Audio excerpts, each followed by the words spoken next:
মজার ঘটনা খেয়াল করে শুনেন আমার প্রিয় কলিজার টুকরা ভাইয়েরা, কানগুলো খরগোশের কানের মতো খাড়া করে আমার দিকে তাকান। সাইয়্যিদাতুনা উম্মে সালামা রাদিয়াল্লাহু তাআলা আনহা, ওনার স্বামীর নাম আবু সালামা। শ্রেষ্ঠ দম্পতি, শ্রেষ্ঠ ফ্যামিলি। প্রথমে হিজরত করেছিলেন হাবাসায়, পরে হিজরত করেছেন মদিনায়। উহুদ যুদ্ধের পরে ওনার স্বামী আবু সালামা ইন্তেকাল করলো, শহীদ হলো। সুবহানাল্লাহ পড়েন। যখন আবু সালামা ইন্তেকাল করলো, উম্মে সালামা রাদিয়াল্লাহু তাআলা আনহা কেঁদে কেঁদে হয়রান। আর নবীর শিখানো বাণী অনুযায়ী তিনি বারবার পড়ছিলেন ইন্না লিল্লাহি, কি পড়ছিলেন? মুই কই যামু, কি হরমু, এগুলো বলেনি। কি বলছে? ইন্না লিল্লাহ।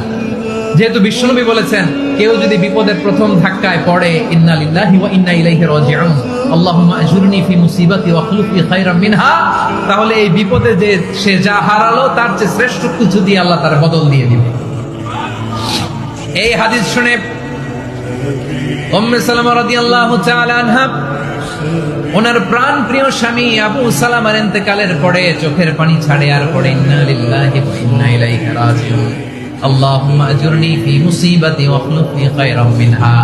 বারবার এই দোয়া পড়ে চোখের পানি ছাড়ে, এই দোয়া পড়ে চোখের পানি ছাড়ে, আর মনে মনে বলে আবু সালামার মতো ভালো মানুষ মদিনাতে নাই, আবু সালামার চেয়েও ভালো মানুষ মদিনাতে নাই, তার চেয়ে ভালো